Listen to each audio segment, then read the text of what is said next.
welcome to this second in the Gifts of Resilience series. We have found with the AARP Florida and the membership reaction and queries that the time of being isolated, being restricted, being quarantined affects everybody, and it makes life harder on all levels, for our well-being, for our attitude, for our outlook, just for being, for having fun. And life is for having fun. So we have brought to you this series for that reason, so that we can foster some connection, so that we can see one another and chat in the chat box, so that we can learn a thing or two that might help us get through the days more easily, or certainly at least recognize that we're not alone at all, ever, and that there are some things that we can do about it. This is our Gifts of Resilience series. Welcome back. And it's interesting because psychologists define resilience as the process of adapting ourselves, adapting and overcoming in the face of adversity or trauma or tragedy, or just significant and enduring stress. And that's kind of life, right? So resilience is about being able to accommodate, handle, change, allow, overcome, and keep going through all of the aspects of life, with family, with relationship, with ourselves, with health, with workplace, with financial stressors. That is why we're bringing the Gifts of Resilience as this series to you. Today, we're going to talk about the gift of self-care. The World Health Organization defined self-care in 1998 as what people do for themselves to establish and maintain health and to prevent and deal with illness. Self-care is a broad concept encompassing hygiene, nutrition, lifestyle, environment, socioeconomic factors, and self-medication. So self-care is the preservation of our wellness in healthy people to prevent epidemic of lifestyle diseases, but self-care is also essential for people with underlying or existing disease conditions. And in that case, self-care is often referred to as self-management of whatever it is that they have, their diagnosis. Self-care, if you think about it in the terms of well-care and healthcare, self-care is the first treatment response to everyday health conditions and common ailments. It's how we know when to consult a healthcare professional for more than what we can take care of in our self-care skill. Self-care is any activity we do deliberately in order to take care of our mental, emotional, physical, and spiritual health. Although it's a simple concept in theory, right? We think, oh yeah, we could do that, self-care, I know what it is. It's interesting how often we overlook it. Self-care just doesn't happen. Self-care is not self-improvement, and self-care is not self-indulgence. Self-care, really, when we come to the bottom line, is not optional. Self-care is about you taking care of you.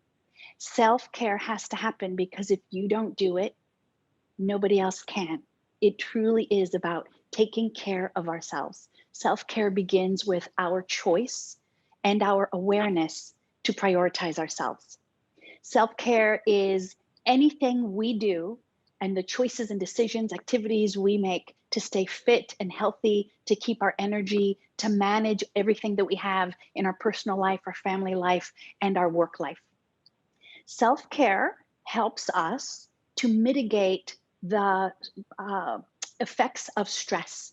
And stress causes disease, causes all sorts of health problems. There are so many research studies and proven science, evidence-based research that shows the effects of long-term stress and what happens in our body at the molecular level. We could have a whole series, we could have a weekly self-care series with AARP Florida all winter long, just on the topics and the aspects and the possibilities of self-care. So Self-care helps us sharpen our mental and physical health. It helps our self-esteem. It helps our overall well-being. But the problem is we don't do it. We don't get enough of it. And because self-care is often considered self-indulgent, it's often considered when we are treating ourselves, that it almost comes with an aspect of guilt or shame or embarrassment that we should be taking care of other people first and that we put ourselves last. And that's the opposite actually for survival. And certainly it's the opposite for resilience and for thriving and flourishing, for being our very best and happiest. We need to take care of ourselves. So here's how we do it. Here's what I want to take a look at. If you want to actually put the equation in that self-care is healthcare, and you wouldn't deny yourself that opportunity of healthcare, especially free healthcare, when we take care of ourselves. This I took from the pages of the International Self-Care Foundation, and I found it fascinating and I found it funny because they likened the idea of the iceberg of self-care being all that takes place underneath that line. And that line, everything above the line, is what we would consider healthcare, where we go outside. We go primary care is when we go to our primary care physician, or then we have our specialist, or maybe we even have to have different support ancillary services taken care of, tertiary care. And so that's what happens. That's what we see. That's above the line. But self-care happens all underneath, right? Underneath what everybody else sees in that iceberg. But what I really loved about the International Self-Care Foundation in their paper is that they recognize that not everybody knows glaciers or snow and ice in the water, but a lot of people live in warmer climates and they're acquainted with hippopotamus. And so the hippopotamus spends a lot of time in the water and pokes its head up just a little bit above the water. And if you think of the hippopotamus, which also makes me laugh because there's a great song for Christmas, right? All I want for Christmas, a hippopotamus. So, so here's our hippopotamus for our gift of self-care and our resilience. And it makes me laugh. That hippopotamus, the big body, all that work that the hippopotamus is doing to stay floating in the water, that is self-care. And just the little bit of tip that you see above the water, the little bit of the eyes and the head, that is the other aspects of healthcare, but most of it is what we do for ourselves. So how do we practice self-care? Well, self-care consists pretty much of four pillars, four aspects: physical health, mental health, emotional health, and spiritual health. So let's dig in and you and I take some time this evening to practice some of this and to talk a little bit about it. Okay, these are the basics. It's interesting about self-care because it tends to be nothing we don't already know, but it also tends to be the first thing that we don't address or that we don't make as important in our day. And because we're obligated, right? If we have other things happening, or if we have other people we're taking care of, if we are caregivers, or if we have full-time employment, or if we're caregivers of little people, meaning we're parents, or if we're caregivers of big people, taking care of generational family members or friends, or if we have work responsibilities and duties that consume us and sometimes take more than an 8-hour workday to get things done, then we don't always observe that basic rule of self-care for our physical well-being. And self-care for physical well-being is getting the sleep we need, getting the nutrition we need, and getting the exercise we need. So here's the aspect that I'm going to ask for each of you. So pull out your notebook if you've got it, please, or your tablet if you prefer to type. And so, knowing that self-care for physical health has these three elements, would you, if you write sleep, please write down how much sleep you think you need. Like, what have you found that you really like? Where are you the best? How much sleep is the best for you? And it varies for everybody, right? And it depends on what else is going on in our bodies. Chemistry and the aging process is very humorous. So now also for nutrition, what do you find? What works for you for nutrition? Are you a 3 meals a day kind of person? Are you 4 squares? Are you a grazer, snacking throughout? So just make a couple of notes to yourself of what works best for you, because you know yourself best. Nobody else knows you as well as you know you. And for exercise, what works for your body? Are you a runner? Are you a walker? Are you a stroller? Can you still jump? Do you do jumping jacks? Do you do pull-ups? Do you do cardio every day? Do you do yoga? Do you dance? What's your exercise of choice? What works for you? Now, if we're going to go back to each one, I'd like you, next to what you know is best for you, I'd like you to acknowledge whether or not you actually, well, let's frame it. I was going to say whether you do it every day, but instead let's look at a week. In a week's time, so the full number, the most number would be 7, right? In a week's time, how many days or nights do you get what you need? How many times in a week do you give yourself the self-care for your best physical being? And this is where we have to be honest with ourselves. I mean, intellectually and with a neuroscience background, I know what I need. Having been a former athlete, I know what I can do. I know what I should do. I know what I used to do. I know what's good for me. That does not mean that I got out and did it today. Nope. And there could be lots of different reasons. Maybe I just didn't feel like it. Maybe I was consumed with something else. Maybe today was my off day. But what we also find is if you go longer and longer without taking care of yourself, it's called falling off the wagon. And when you don't take care of yourself and you go longer and longer without taking care of yourself, it gets worse. And it also gets harder to get back in the routine. So at the bottom of this page or somewhere, you scribble if you're a cricket and a diagonal kind of person, I'm a doodler. I would like you to decide, right now, what are you going to do? Where do you want to make the change? Where do you want to take this step towards self-care for yourself, this gift? What gift do you want to give yourself this next week? Because we're coming back again next Tuesday evening. So between now and then, for the physical health, what's one thing that you want to do, that you can choose to do, that you can motivate yourself to take care of yourself? Note that. Sometimes just acknowledging it, saying it, agreeing to it, that's our first step. Okay, self-care for mental health. Oh my gosh. There are so many resources to help us with caring and flourishing and being our best, with thriving for our mental health, our psychological well-being, mindfulness practices. So this could be Tai Chi or yoga. This could be just breathing. We've done that a lot here with the AARP Florida series. And sometimes it's even just walking mindfully and taking in with full awareness of what's going on around you, right? Taking a pet out for a walk and you can be all in it.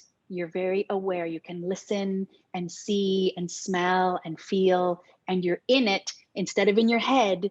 You are in the moment, just being able to disconnect and help you just shut your brain down, turn off thinking brain, which goes into the next piece. Self-care for mental health means taking breaks. So if you have full-time employment, take a break, get up and walk away from the desk, or turn off the computer, turn off the email, turn off the phone, or set it down and walk away. Even if it's just 2 or 3 minutes. Research, evidence, science shows that 2 to 3 minutes makes so much difference in rewiring what's happening in our brain, in our nervous system, in our anxiety, in our heart rate, all of those elements, right? All of those aspects about stress. So taking a break, that includes taking your lunch break if you have full-time employment or even part-time employment. But if you are doing something all day that you're dedicated to, take your break, take your coffee break, your tea break, take your potty break, take your lunch break. And by the way, if you accrue holiday vacation time or paid time off, Take it. Take your breaks. That is how you take care of yourself. That's how you take care of your brain. That's how you take care of your head. That's how you take care of your whole outlook and well-being. And then the third piece for mental health is to get outside. And we're lucky here in Florida that the weather allows us on most days to get outside, but it is amazing what happens in our complete body chemistry and our whole molecular construct, how many of our senses react to just getting out. Get out of doors if you can. If you can by yourself, do so. If you need help and to get out, then call on your helper, call on a friend, call on someone to push you outside, to escort you outside, and spend some time outside. It is so good for us to just take in Mother Nature, even in our urban environment. It makes all the difference.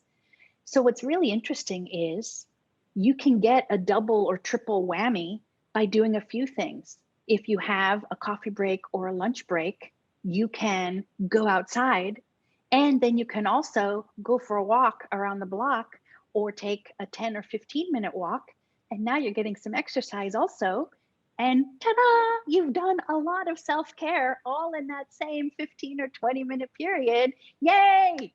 That's what we want. Those are lots of gifts. And you know, when it comes to gifts, more is better. So that's what we want. So right now on your list, I would like you to consider in these three factors or three elements of your self-care, practicing self-care for your mental health.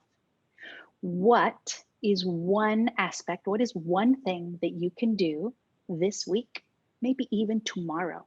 What is one thing you can do tomorrow that you would want to do tomorrow, that you could do tomorrow?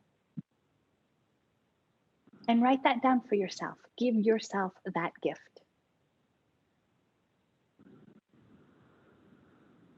Okay. Self-care for emotional health. This is going to be fun. This is my favorite. I guess I'm an emotional kind of girl. I'm a romantic. So I live wholeheartedly and heart first with everything I do. And so this would make sense. Now I've understood it a little better. Self-care for emotional health. This is where we store and live, but also hold so much of that light side and dark side of life, the good things that happen and the heavy things that happen. So how can we take care of ourselves? Well, for emotional health, science shows that dancing immediately changes and improves our emotional health, our outlook, and what's happening, how it happens in the body, even at the chemical, the blood chemistry level, and in the heart, head, heart, brain, and heart connection. So dancing is why spontaneous living room dance parties are so fun and so good for us. And AARP knows that. And I don't know if you saw the latest email that came out. There is an AARP dance party coming up. So be sure to take a look at that and tune in. And if you're not I think it was Dionne Warwick and somebody else, and if that's not your tunes, turn on your favorite tunes, whether it's current or whether it's from way back in childhood or teens or whatever, you know, decade that we want to go back to. If we really like the big hair 80s, then let's dance to that. Put it on and move what you can. If you aren't able to stand and move, we all know that we can dance and move in our chairs. So do what you can, move your body, dance, get a beat, and get a smile on your face. It makes such a difference. It makes such a difference. In fact, speaking of smiling, there is some fabulous research. More than one study has been done over these last 50 years that shows that just smiling actually changes what's happening in our head and in our neural synapses in our brain, but also in our blood chemistry. So try it. And I know some of you don't have your cameras on, but just smile. So look at the difference. This is me not smiling. This is me smiling. So you try it. Just smile. Just smile a little. We're going to move to the second piece because the second piece is what we're going to practice. The second and the third. Laughing. Laughter is really interesting. Laughing